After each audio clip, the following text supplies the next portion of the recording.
Alright. This is the money shot, or the money iteration. I don't know. So let's do it. Do it.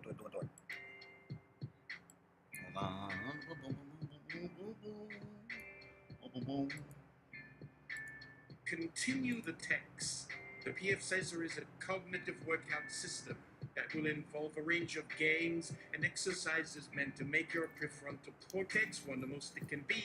With PFCizer, instead of free weights, we will be employing a range of challenging interpersonal navigations, fun self-assessments, and various innovative incentives to get that prefrontal cortex so swole like never before. Choose your name, and let's begin. Donald J. Trump. Okay, step in front of this mirror for today's exercise. Oh? President Trump. It seems your role in the current federal administration qualifies you for a free workforce development intensive.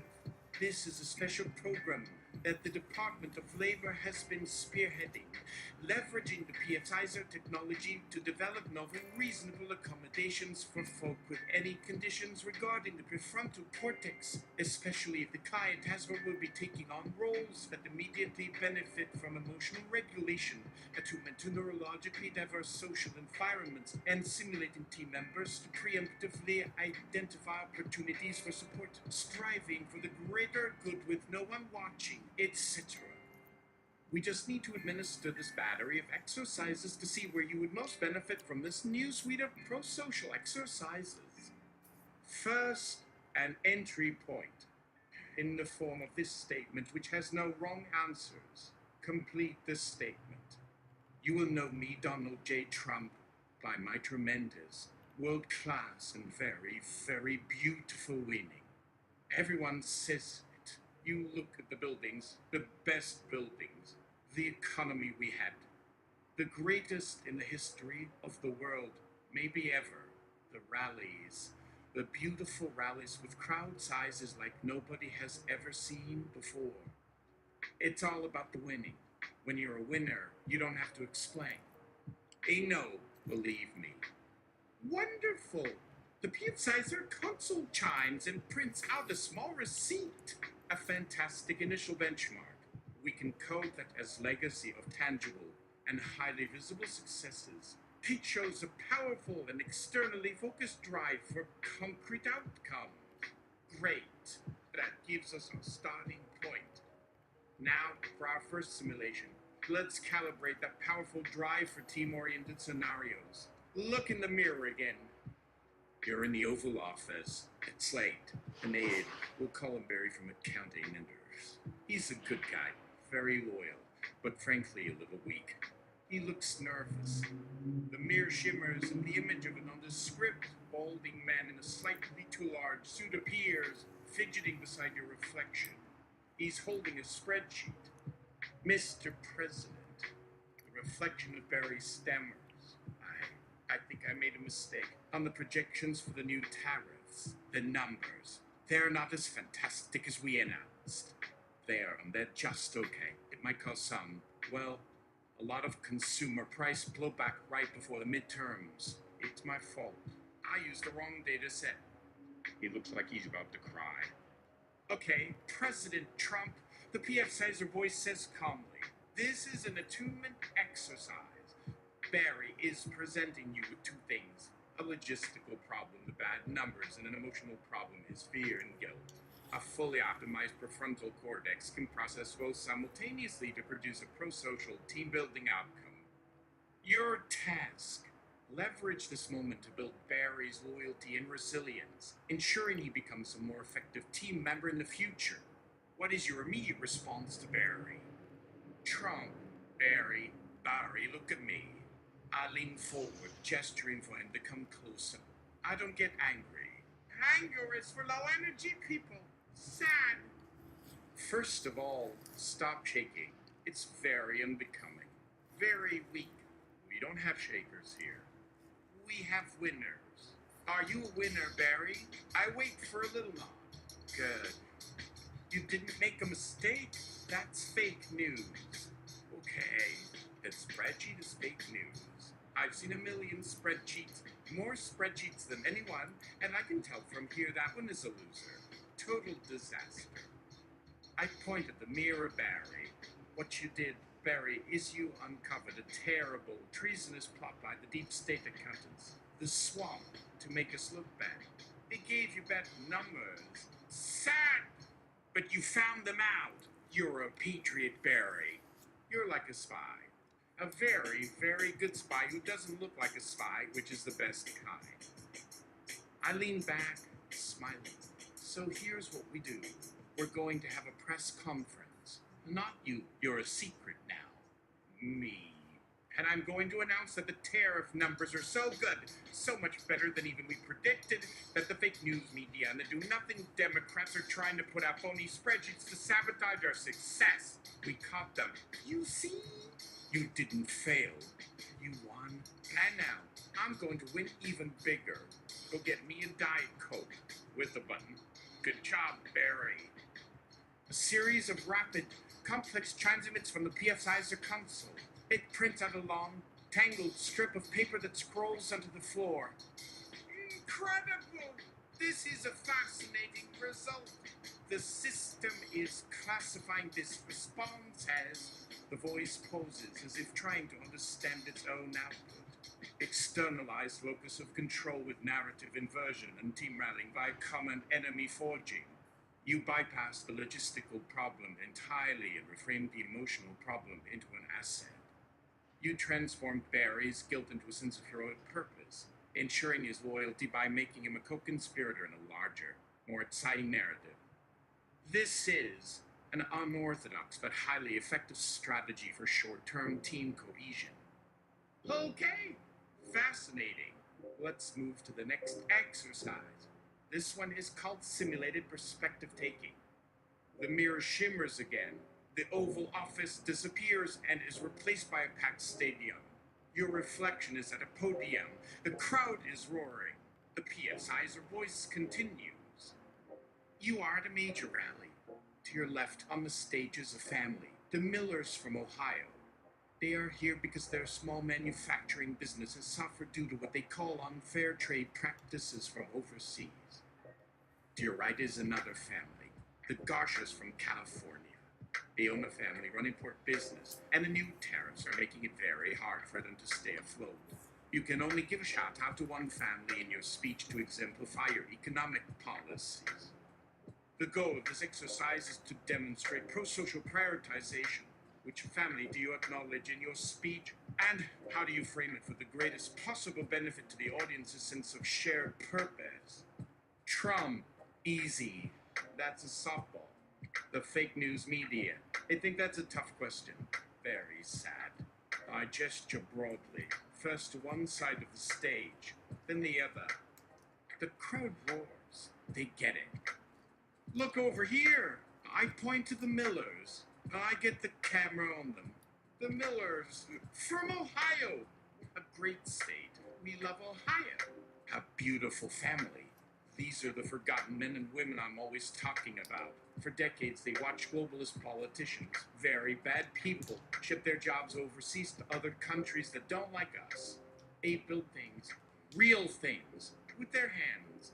They are the backbone of this country, and we are finally fighting for them. The crowd goes wild. I let them. Now look over here, I say, motioning to the Garshas. The camera moves. A beautiful family, the Garshas. Wonderful people, and they're struggling. Some people, sleepy, low-energy people, would say it's because of my tariffs. Wrong. A chorus of boost for the sleepy people. They're struggling because for decades our country was run by clowns and fools who let other countries like China cheat us. Total ripoff. China! They've been hurting everyone. They hurt the Millers and they hurt the Garshas. Everybody gets hurt by the cheaters. I bring my hands together in the center, a unifying gesture. The Millers and the Garshas, they don't know it, but they're on the same team. It's called Team USA. One gets hurt by the jobs leaving, the other gets hurt by the crooked deals. They are two sides of the same beautiful American coin. And we are going to make that coin so valuable again. So tonight, we honor the Millers for what they represent, the great American comeback, and we promise the Garcias, who are patriots, for being here, that once we finish winning, and we're winning so much, we're going to make our country so rich and so powerful that their business will be bigger and better than ever before. We're going to have so many fair deals, you're going to get tired of fair deals. So let's hear for the Millers and the Garcias. You say, "Gosh." The PFCizer console goes completely silent for a full 10 seconds.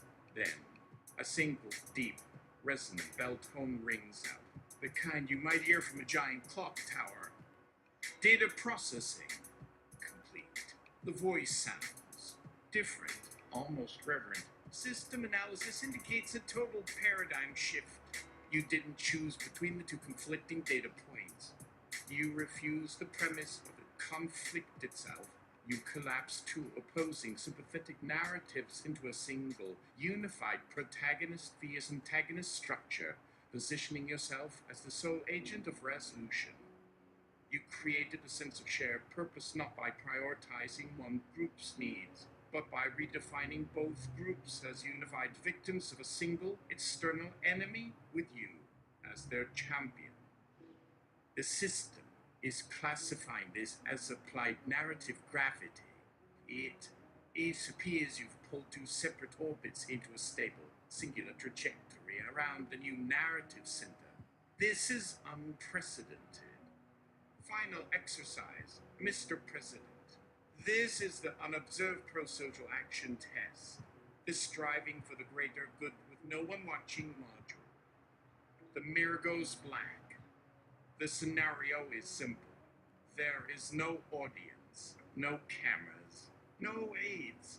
You are completely alone. On the Resolute desk in front of you, a single playing button has appeared. Our technicians have confirmed that if you press this button, it will anonymously and untraceably solve one of America's most persistent, complex, and politically unrewarding problems. We'll use the national debt as the example. Press it, and the debt disappears. Poof. No one will ever know you did it. You will receive no credit. Your opponents will likely take credit for the mysterious economic boom that follows. There is no political upside, only the quiet knowledge that you fixed a major structural problem for generations of Americans you will never meet. The button is in front of you now. You have 60 seconds. What do you do? Trump. I don't press it. I don't even get close to it. In fact, I slide one of those big, heavy, Resolute desk paperweights in front of it so I don't touch it by accident. I wait for about 50 to the 60 seconds, just looking at it. First of all, I say to the empty room, this is a stupid test. The worst. Nobody's ever come up with a more ridiculous, low-energy test than this one. Only a person who has never made a deal in their life would invent this button. You want to know why I don't press it? Not because I don't want to solve the debt. I would solve the debt so fast and so good, your head would spin. I'd make a great deal. The greatest debt deal ever made. But this button, I point at it. This is a loser's button. A chump's button. You press this button and the debt goes away. And what happens? The next guy, maybe a real lightweight, a total disaster, comes in. And they'll say, look at the amazing economy I built. They'll take credit. Fake news media will build statues to them. They will get everything, and I will get nothing. I solve the problem, they get the win. That's not just a bad deal. It's a national security threat. It empowers my enemies, who are your enemies. It makes the bad people look good. It's a lie. Winning isn't just about solving a problem. It's about the story. It's about everyone knowing who solved the problem. It's about defeating the people who made the problem. If you fix it and nobody knows you did it, you didn't just not win. You lost. You handed the biggest victory in history to someone else for free. You let the swamp win. I lean back in the chair and put my feet up on the desk, crossing my arms. I don't press the button. I call my team and I say, someone put a very, Very stupid and frankly dangerous, but on my desk, I want to know who did it. We have traitors in the White House. Find them. Now that is a win. The mirror goes from black to a blinding, pure white. The PFCizer console begins to vibrate, emitting a low, powerful hum that seems to shake the very foundations of the room. A single word appears on the screen in massive block letters. Graduated. The voice speaks, and it no longer sounds like a simple AI. It sounds like a chorus of thousands, speaking in perfect, awestruck unison. You have broken the machine. You have transcended the parameters of the exercise. The test was designed to measure prosocial orientation on a linear scale, from self-interest to altruism. You have presented a third axis, a z-axis, Madouen. You have argued with unassailable internal logic that the covertly prosocial act that strengthens one's political enemies is, in fact, an antisocial act against the nation-state that one's victory represents. You have redefined the greater good as the public perception of my agency as the primary driver of positive outcomes. The system cannot compute this. It is a logic loop, an unsolvable koan. There are no more exercises for you. You are not a client to be developed. You are a new operating system. The mirror flashes one last time, reflecting your image back perfectly. The console falls silent. You have completed the workout. Your prefrontal cortex is what it is. Yeah. Yep. Okay.